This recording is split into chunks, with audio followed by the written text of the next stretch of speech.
Hello there, guys. Welcome back to Younes Talks Football. Welcome back to a brand new video. I hope all of you are doing well today. I mean, the channel's called Younes Talks Football. I can't help but just talk Chelsea at the moment because what else is there going on elsewhere? All right, Man United won the League Cup.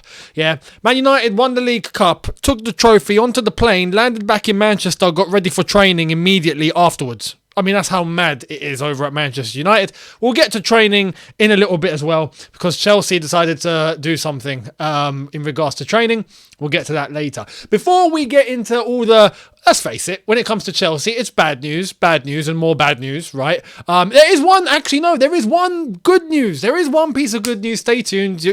Finally, we get something that's nice. Something. We get a grain of salt, right? Salt? Rice. Any small little grain of anything that you can think of, right? Flour, anything. We've been given one little grain. Today you're getting a little bit of good news. We'll get into it later. Before we do, I want to let you know, don't forget, we are going to be having a double upload on this channel today. This is video number 1. There is video number 2 coming later.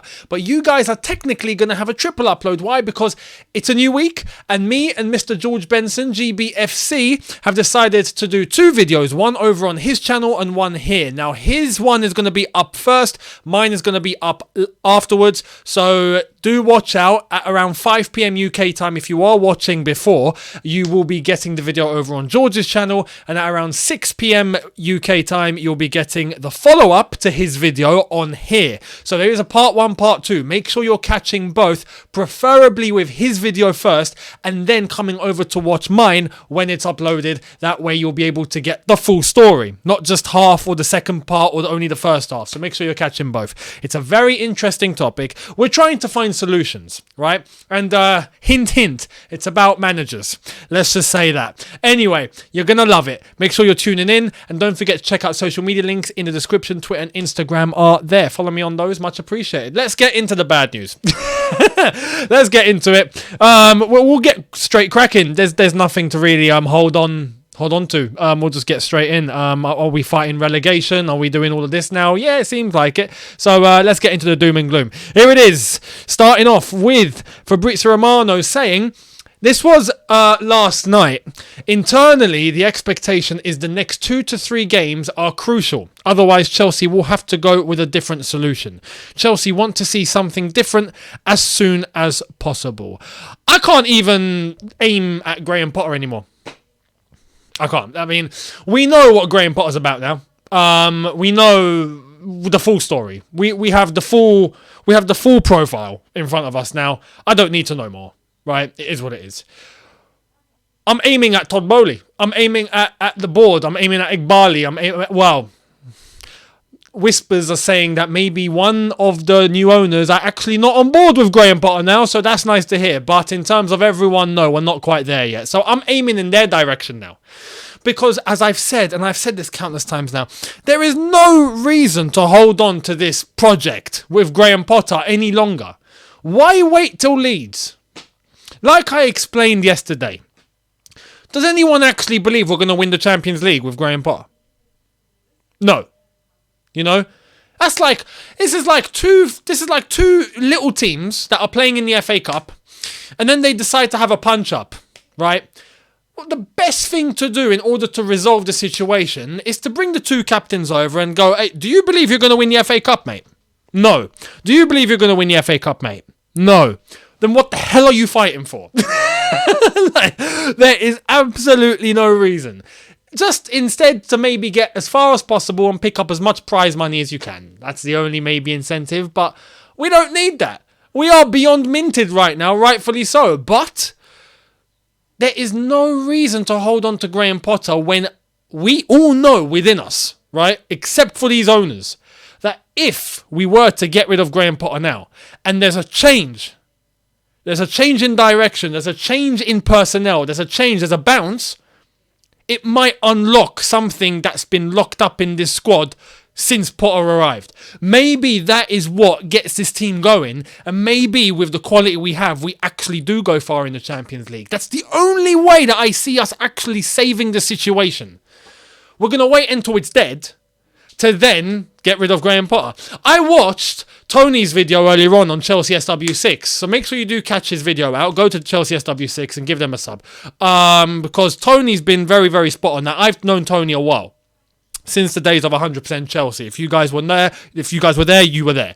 And very old school, very wise, very clear-headed, straight to the point individual. Doesn't sugarcoat anything, says it as it is. And I love that, right? He put something very, very interesting here, saying that this whole thing about waiting 2-3 games is a win-win for the board. It's a win-win for these owners. And I'm thinking, how? It's a win-win? What do you mean? And he said, well, if we wait 2 to 3 games, right? If we beat Dortmund, oh, well, great. The whole thing looks nice again, doesn't it? It means we just stick. But if we get knocked out, who's to say we're going to sack Graham Potter? We've got nothing left to fight for. We might as well keep him until the end of the season now, don't we? And he's like, this is their plan. And that got me thinking. I'm like, holy shit, you know what? I got families watching. I can't say the rest. And I'm like, that's a point. I didn't think of it that way. It's a point. If we get knocked out, well, not if, right now we are getting knocked out against Dortmund. Who's to say that these owners are going to go, yeah, you know what? We might as well stick with Potter to the end of the season. Screw it. At that point, ladies and gentlemen, I will see all of you in the Championship, and then I would hope that Millwall don't actually get promoted, because I'd like to play Millwall. It's been how many years now? It's been 27 years, I think, since we've played Millwall in a game. 95 FA Cup at Stamford Bridge, when we lost on penalties, was the last time that we played Millwall. I'd like to play Millwall again. Yeah, it's been very, very long time. I'd like to see that game. Maybe we get it in the Championship. Yeah, unbelievable. So this whole thing about 2-3 games, I don't quite understand. We'll get more to the manager situation in a little bit, because there is more points to mention from other journalists that have spoken today. But I want to show you a stat which is painful. Yesterday I showed you one that was actually quite funny. João Felix has got Chelsea Goal of the Month because he is the only one that has scored in the month of February. Like, that is technically funny. This stat I'm going to show you is actually just very sad and might want to make you cry. So do get some tissues if you can, because this one might actually do the trick. Here it is. Check this out. In a run that started on November 6th, Chelsea have scored 6 goals across their last 15 games in all competitions. The fewest of any side in England's top 4 tiers.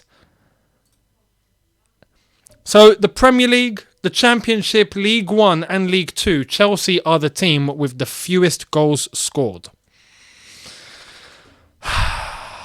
Oh my God. Oh my God, man, I need to cry. Honestly. How are the owners not seeing this? I don't understand. How are they not taking action already? I don't get it. I really don't get it. Anyway, David Ornstein has news in regards to Graham Potter and the situation, and this is going to make you want to punch a wall. So, yeah, get ready. Put a boxing glove on. Don't break your wrist. Graham Potter is going to have to show signs of progress. Chelsea are clear that they are backing him, but they do want to see progress, and at the moment, Chelsea are regressing. Are we? Are we regressing? I didn't know that. It's like the guy that was outside of that market store when the BBC came over and told him about, I don't know, some drug thing, and he was like, what? Didn't know that. Like, yeah, of course. Really? We're regressing? Wow. Did not know that. Bloody hell, we're regressing. Yeah, 2 wins in 16 games or whatnot. 6 goals scored in since November. We're regressing. Yeah. Apparently, we're still backing him on this process. He needs to show signs of improvement, guys.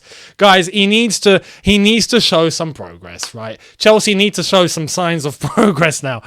This is beyond ridiculous. And this is why I've said I'm not looking at Graham Potter any longer. I'm looking at Bowley and all these guys. Are you guys sleeping? You guys are sleepwalking us into the Championship. The fact of the matter is this. It's a common thing in the Premier League. I can't even believe I'm saying these words. I'm saying these words about Chelsea Football Club, right? It's common knowledge in the Premier League that you need to hit 40 points to be safe. When it gets to the end of the season and you look at the bottom three, more times than not, on a mathematical basis, it tends to be under 40 points. That's what gets you relegated. If you make 40, it's basically you've made it. Mathematically, across 38 games, 20 teams involved, you need to hit the 40-point benchmark. If you don't, you're in trouble. You can still survive depending on how many teams actually bottle it. But 40 points basically means you're safe. We're 9 points away from that. Where in the blue hell do you actually see us getting 3 wins?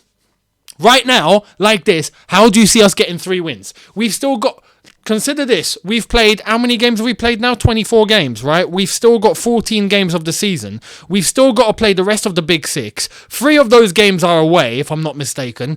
And we still have all the rest of the teams are actually above us. We've got relegation scraps now. We've got Leeds next, right? Who's to say that we're going to beat Leeds at home? You know, where are 3 wins going to come from? When we've won 2 in 16. We've won 2 in 16... and we need 3 wins in our next 14 in order to stay in the Premier League. Oh my God. This is what we're coming to, ladies and gentlemen. These owners are not thinking on this level. They see this as okay for the next 2 games, and God forbid Tony's theory is actually correct. And they're actually looking at this going, if we get knocked out to Dortmund, it's fine. We've got nothing to fight for. We can keep Graham Potter to the end of the season. Because we're on 2 wins out of 16, but we need 3 in the next 14 in order for us to stay in the league. And if you want to put things into context, the amount of points that Thomas Tuchel got for us removed actually puts us in the relegation zone. If you take just Graham Potter's games, right, we're actually in the mix of the relegation zone. We're actually there. We're there. We're fighting to survive. Unbelievable. It's shocking. It's absolutely shocking. And, how do you fix a situation? How do you actually try to get some short-term impact going in this team? Erik ten Hag, like I mentioned at the start of this video, Man United have just won the League Cup after beating Newcastle, and they've done it in good fashion. Fair play to them, right? They jumped on the plane. They had the League Cup. I mean, Ten Hag almost forgot the League Cup in the press conference because he realised just how insignificant it is compared to the other trophies that he actually wants to get Manchester United to win. So he was about to leave and he was like, oh, the cup. Almost forgot that. And then he turned around and said, there'll be other cups. The other ones. He's after the other ones. He's not after this one. He's after the other ones. Mentality. Winner. Right? They get on a plane. They head back to Manchester. Immediately preparing for the training session straight away. Heading straight to Carrington. We got to get to training. We got FA Cup to play. Mentality. They just won a trophy. Nah. Back to training. Back to training, lads. Back to training. They lost to Brentford when Ten Hag first got the job, right? They lost to Brentford. He got them doing not just running drills or running exercises. He wanted all the players to go and run more kilometres than what Brentford did in that game against them that they lost. As a punishment, to go and show that you actually have it in you to do better and to run more than you did in that game. Mentality. Mentality, man. Mentality. For us, this is what we do. We've lost to Southampton after all days off, and we lost to Tottenham, and then we get this. The Chelsea squad have their scheduled day off today due to no game midweek. The Blues will return to training tomorrow to prepare for their clash against Leeds on Saturday. Yeah, lovely. Lovely jubbly. As Del Boy says, lovely jubbly. That's exactly what we want to hear. I'm not saying, right, I'm against days off, right? A day off is a day off. You need a day off, right? But frankly, we don't deserve a day off. We do not deserve a day off. And we tried the days off, right? The days off way. We had 2 plus 1, if you do want to count the other one on last Wednesday, where we had a day of no full team training, right? You can basically count that as a day off. That's just basically, not really putting that much intensity in. Easy day. After what's happened, now we still have a day off. Have a day off. Thomas Tuchel would have been like, yo, all of you back to the Cobham right now. Right now. But nah. In this form, go and have a day off. Yeah, we'll stick to the schedule. We'll stick to the schedule that's been treating us very, very nicely then. We'll just stick to it. As I've said, I'm not looking at Graham Potter any longer. I know he's not the man for the job. Not the man for the job. I know that he can't. We know he's unable to take this team forward. We now know the position is untenable. It's untenable. It's hit that point. I'm not thinking about, let's see what we do against Leeds. Nah, I don't care. It's done. It's crossed the line. Once it's crossed the line, it's crossed the line. It's done. He needs to be sacked immediately. And I mean that respectfully, as I've said, because Graham Potter, at the end of the day, as a human being, he's a nice guy. As I've said, I've got nothing against him personally. Personally, I've got absolutely nothing against him. I think he's a genuine guy. So I would genuinely wish him the best. I would genuinely be like, look, I hope you go and see success in your career. I hope you do well in your next club. And I actually do. Right? But he needs to go. He needs to go now for the sake of the club, bruv. We are Chelsea supporters. We love this club. For the sake of the club, he needs to depart right now.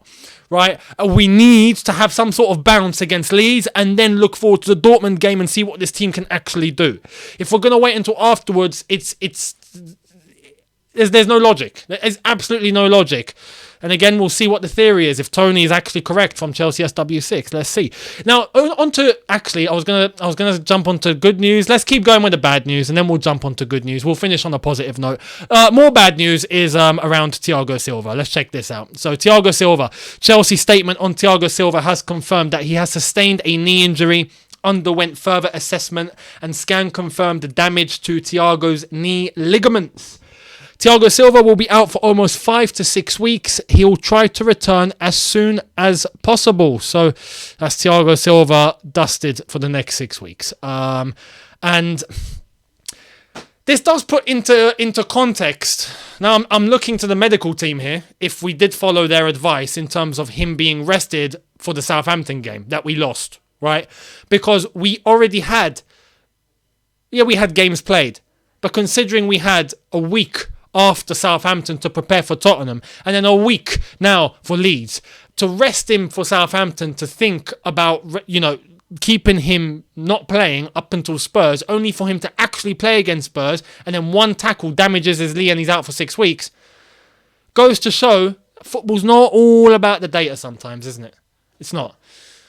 Considering that he's available when he's there, the medical team, now, if there was a genuine threat, right, that if he plays, his muscle's going to explode, right, he is going to get injured, then fair enough. But the medical team have been very suspect. Our decisions have been suspect. Our decisions have been, the medical team are not exactly, angels in all of this, the amount of injuries we've had in this squad for quite some time. But, yeah, it goes to show. It goes to show that data isn't everything sometimes. Things just happen in football. So you got to use what you have.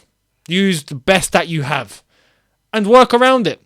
But Thiago Silva out for 6 weeks, and that means that we're going to have to look to Fofana, Badiashile, Koulibaly, Chalobah. We've got options, but no Thiago Silva. And if you're talking about the one player in the squad that has been putting in 10 out of 10s consistently, it's Thiago Silva. So now we're heading in a relegation scrap without Thiago Silva. It's just, it's scary. So let's end the video on a good note. On a good note, let's get into this. And it's about N'Golo Kante's position has been crucial to get a new deal close. He had options on a free transfer, but he loves the club and wanted to stay in London. The agreement is very close, not sealed yet, details missing on length of the contract, but really advanced. Whereas Santi Aouna over in France has put out an exclusive saying that N'Golo Kante, who arrived at Chelsea in 2016, is going to be prolonging his contract, or signing an extension, signing a new deal until June 2027. So it's up until June 2026 with an option of an extra year. And that the last details are being sorted out before he officially signs. So it goes to show, Fabrizio Romano saying that there's no time frame actually agreed just yet. It's really advanced, but it's looking like it's going to be a 3+1. So N'Golo Kante is going to get his wish. Remember, there was a 2+1 versus a 3+1, and Kante was wanted 3+1, and it looks like we're going to get that. But what is his salary going to be? That's the question. I would actually believe that he's agreed to a lower salary. N'Golo Kante is the one player on the planet I can look at and go, he will definitely agree to a lower salary. It's N'Golo Kante. He'll be like, look, you've got a new structure. Yeah, you're looking to bring the salaries for everyone down. Okay, fair enough. Because he's not materialistic. He hasn't got an ego. He cherishes what he has. He's not poor. So he'll take it. I'm sure he's the sort of guy that will just be like, yeah, no problem. Fine. And N'Golo Kante signing is always a good thing for me. So it's looking like he'll probably see out his best playing days at Chelsea Football Club. Unless if we're actually going to think about selling him during the time of his contract. So we'll wait and see what happens. But he's signing and he's staying. So N'Golo Kante, good man. Merci beaucoup. Now, that's the end. Thank you all so much for watching. Don't forget to catch video number 2 later on this evening. Please head to George's channel and keep an eye on the video that's going to be heading out there first. Watch that and then watch the video on here that is coming later, because that's the correct order. So make sure you guys do that. And thank you so much for watching. Hit the subscribe button if you are new. Hit the notification bell to be notified once I've uploaded. Smash the like button if you have enjoyed this. I'll see you later. Have a good one, people. In a bit. Take care and peace.